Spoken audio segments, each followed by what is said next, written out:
इस साल के आखिर में गुजरात और हिमाचल प्रदेश में विधानसभा के चुनाव होने हैं। इसके साथ ही इस बात की संभावना भी बन रही है कि जम्मू कश्मीर में भी इन दोनों राज्यों के साथ चुनाव कराए जा सकते हैं। जम्मू कश्मीर से आर्टिकल 370 हटाए जाने और राज्य का दर्जा वापस लिए जाने के बाद पहली बार चुनाव होने हैं। चुनावों की आहट से राज्य के राजनीतिक दल भी सक्रिय हो गए हैं।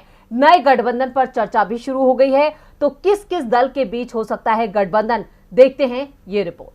जम्मू कश्मीर में विधानसभा चुनावों को लेकर राजनीतिक दलों ने सक्रियता बढ़ानी शुरू कर दी है।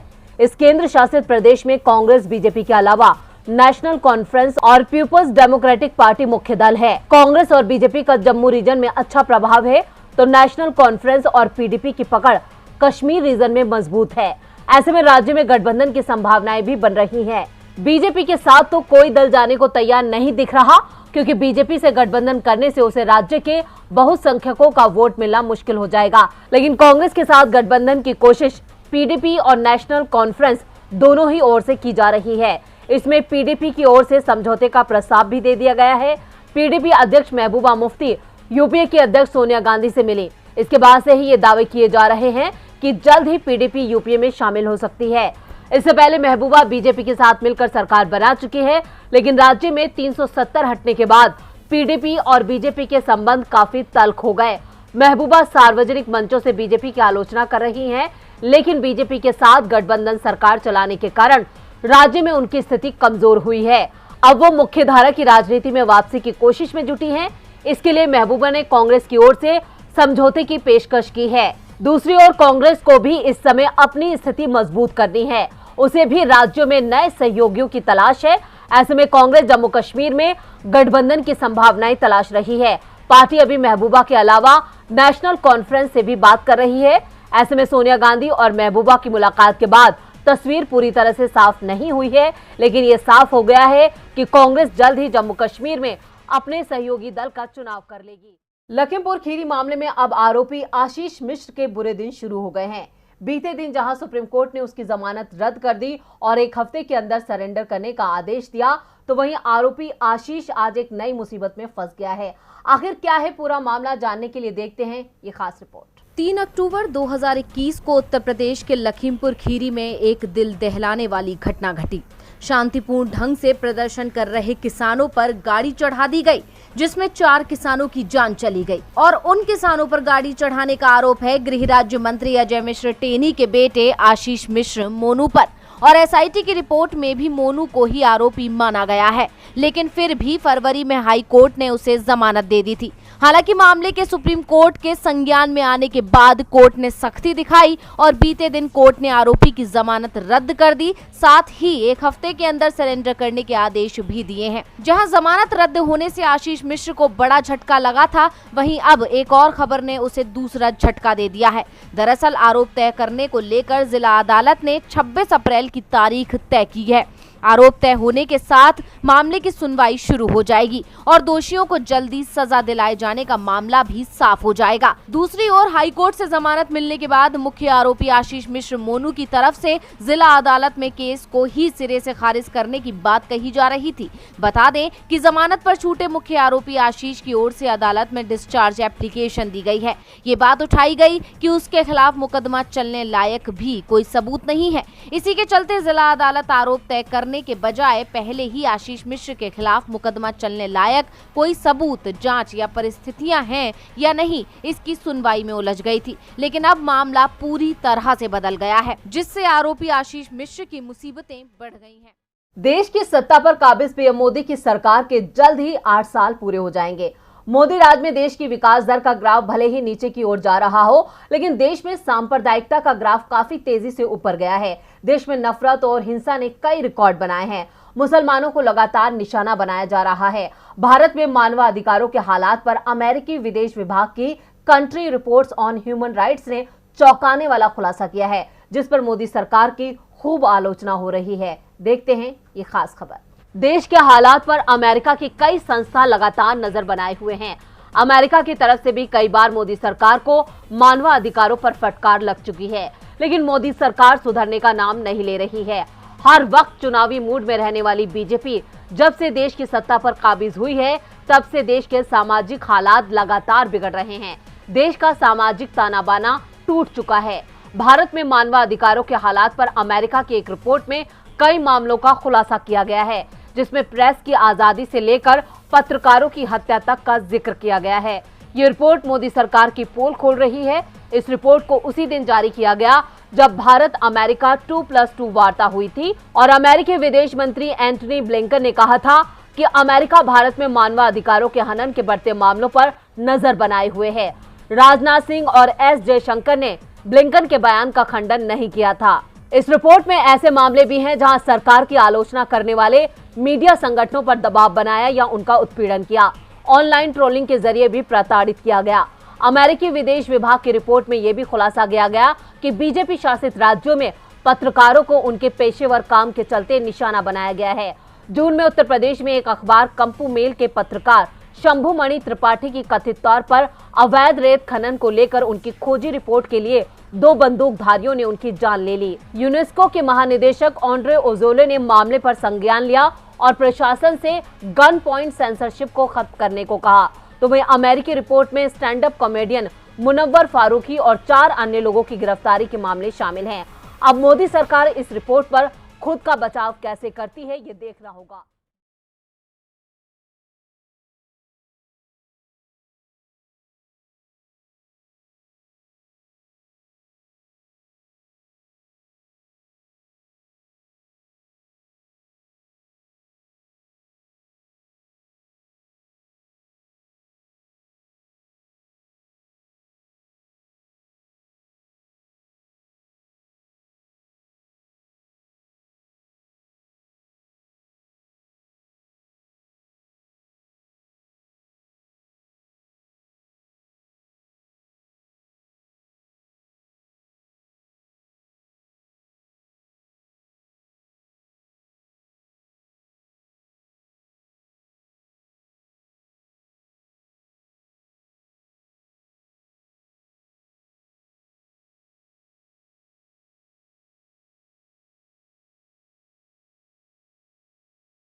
गुजरात विधानसभा चुनाव को लेकर अभी से सरगर्मियां बढ़ने लगी हैं। राजनीतिक दल सत्ता हासिल करने के लिए पूरा जोर लगा रहे हैं। जहां बीजेपी अपने गढ़ को बचाने के लिए जद्दोजहद कर रही है, तो वहीं विपक्षी भी किले में सेंधमारी की तैयारी में है। इसी जंग में पीएम मोदी भी कूद पड़े हैं। बीजेपी को कमजोर होता देख पीएम खुद सूबे के दौरे पर जनता को लुभाने की कोशिश कर रहे हैं। आज भी उन्होंने लोगों के लिए वादों का पिटारा खोल दिया। गुजरात में साल 1995 से अब तक बीजेपी सत्ता पर काबिज होती आई है। पिछले 2.5 दशकों से कोई भी उसके किले में सेंधमारी नहीं कर पाया है। गुजरात मॉडल के नाम पर ही मोदी ने सीएम से लेकर पीएम तक का सफर तय किया है। यहां तक कि कई राज्यों में भी गुजरात के दम पर ही सरकार बनाई है। लेकिन गुजरते वक्त के साथ गुजरात में भी बीजेपी की नींव हिलने लगी है, जबकि विपक्ष का दबदबा बढ़ने लगा है। चाहे मुद्दा पाटीदार आंदोलन का हो, महंगाई का हो या फिर हंगामा हो, इसे लेकर भूपेंद्र पटेल सरकार बैकफुट पर है। कांग्रेस से लेकर आम आदमी पार्टी तक जमकर आक्रामक तेवर दिखा रहे हैं, जिसकी वजह से 2022 में होने वाले विधानसभा चुनाव में कमल कमजोर भी पड़ सकता है। यही चिंता पीएम मोदी को खाई जा रही है, इसलिए अभी से वो चुनावी मैदान में कूद पड़े हैं। वो राज्य के 3 दिवसीय दौरे पर हैं। इस दौरान उन्होंने बनास डेयरी के नए प्लांट का उद्घाटन किया। पीएम मोदी ने कहा कि बनास डेयरी ने सिद्ध किया है कि स्थानीय किसानों की आय बढ़ाने के लिए दूसरे संसाधनों का भी इस्तेमाल किया जा सकता है। मोदी ने कहा कि आलू और दूध का आपस में कोई लेना देना नहीं है, लेकिन बनास डेयरी ने ये रिश्ता भी जोड़ दिया। दूध, दही, छाछ, paneer, French fries, burger, patties जैसे उत्पादों को भी बनास डेयरी ने किसानों का सामर्थ्य बना दिया है। ये भारत के लोकल को ग्लोबल बनाने की दिशा में भी एक अच्छा कदम है। डेयरी की सौगात देने के साथ साथ पीएम मोदी गांधीनगर में वैश्विक आयुष निवेश एवं नवाचार सम्मेलन का उद्घाटन करेंगे। बाद में वो दाहोद में आदि जाति महासम्मेलन में शरीक होंगे और विभिन्न विकास परियोजनाओं का लोकार्पण और शिलान्यास करेंगे। पीएम मोदी के दौरे से साफ झलक रहा है कि बीजेपी गुजरात चुनाव को लेकर बेहद डरी हुई है। तभी तो पीएम मोदी 1 महीने में दूसरी बार गुजरात पहुंच गए हैं। यहाँ तक कि गृह मंत्री अमित शाह भी बीजेपी के वजूद को बचाने की जुगत में लगे हैं। 10 अप्रैल को शाह ने भी यहाँ हुंकार भरी है, जिससे साफ जाहिर हो गया था कि गुजरात में कमल कमजोर पड़ गया है। इसलिए पीएम मोदी से लेकर अमित शाह दिल्ली छोड़ लगातार सूबे की दौड़ लगा रहे हैं। अब देखना होगा कि क्या इतना पसीना बहाने के बाद वो अपने किले को बचा पाते हैं या नहीं। जहांगीरपुरी हिंसा पर दिल्ली पुलिस ने शुरुआती रिपोर्ट गृह मंत्रालय को सौंप दी है।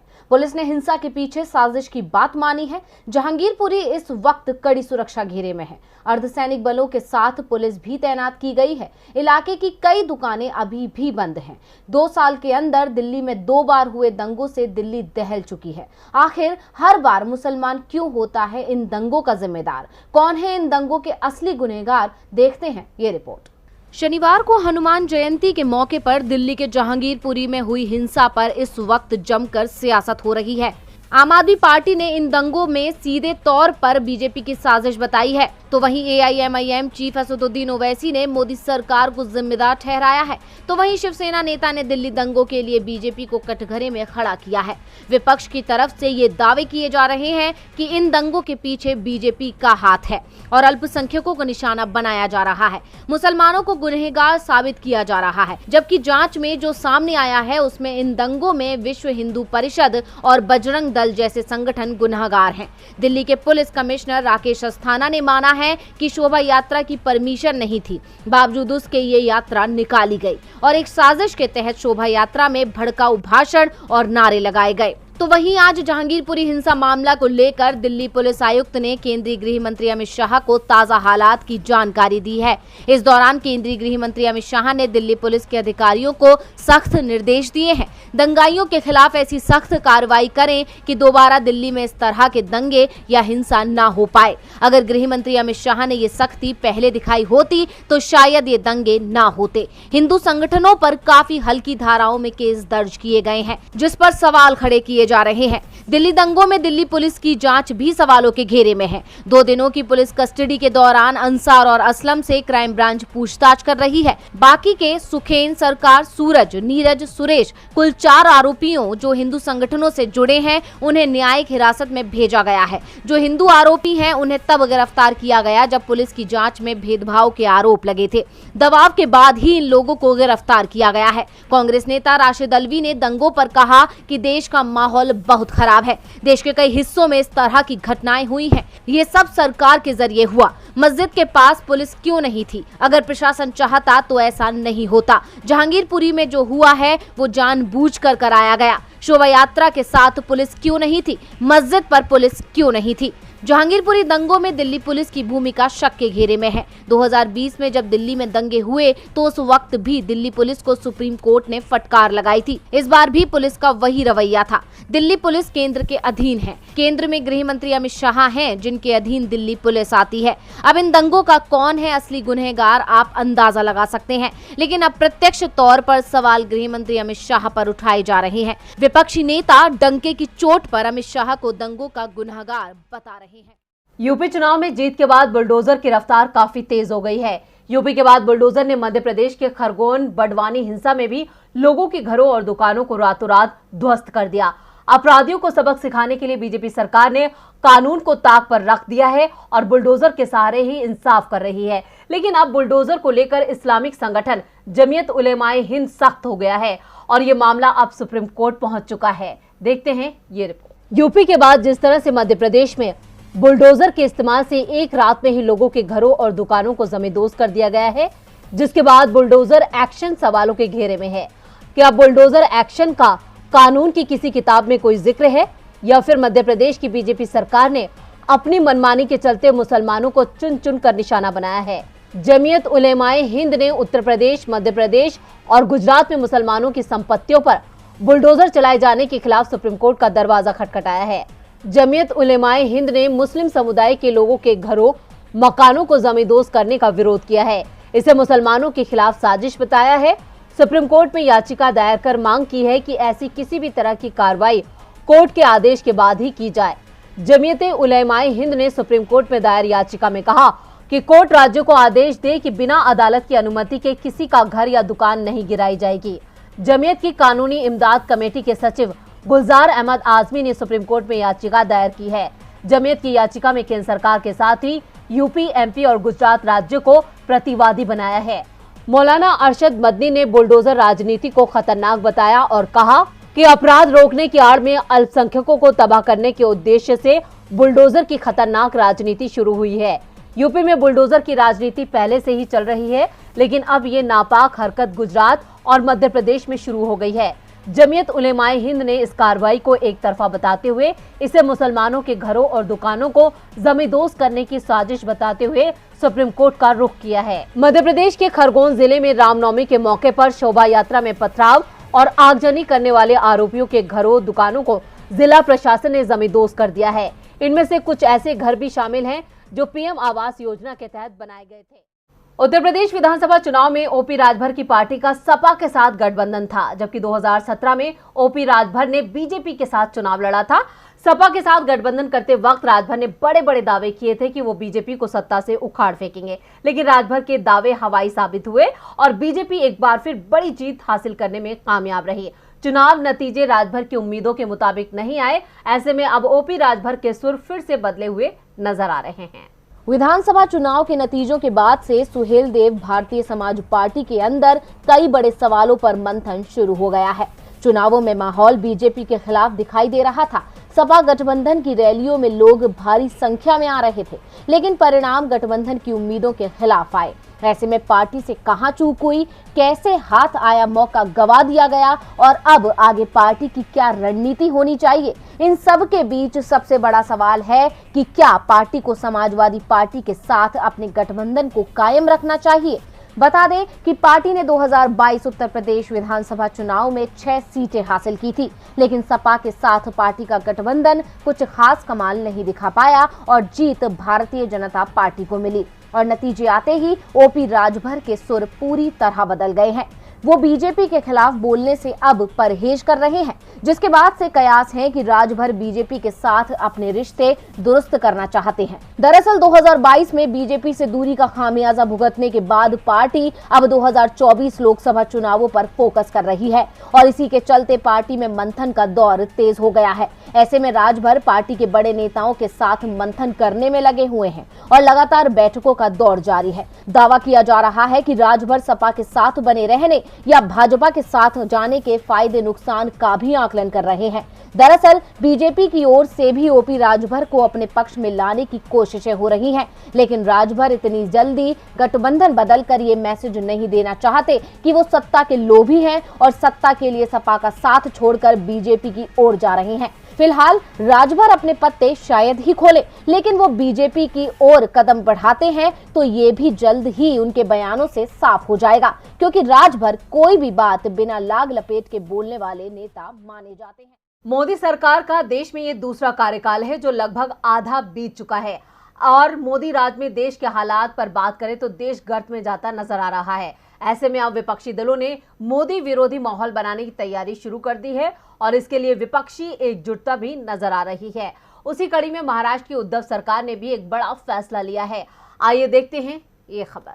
मोदी राज में देश का ग्राफ ऊपर जाने की बजाय नीचे जा रहा है। देश की अर्थव्यवस्था गड्ढे में जा रही है, महंगाई आसमान छू रही है। विश्व बैंक की रिपोर्ट के मुताबिक जीडीपी भी घटने का अनुमान है। यानी मोदी राज में देश ने कोई तरक्की नहीं की। बावजूद इसके मोदी सरकार की मनमानी बदस्तूर जारी है।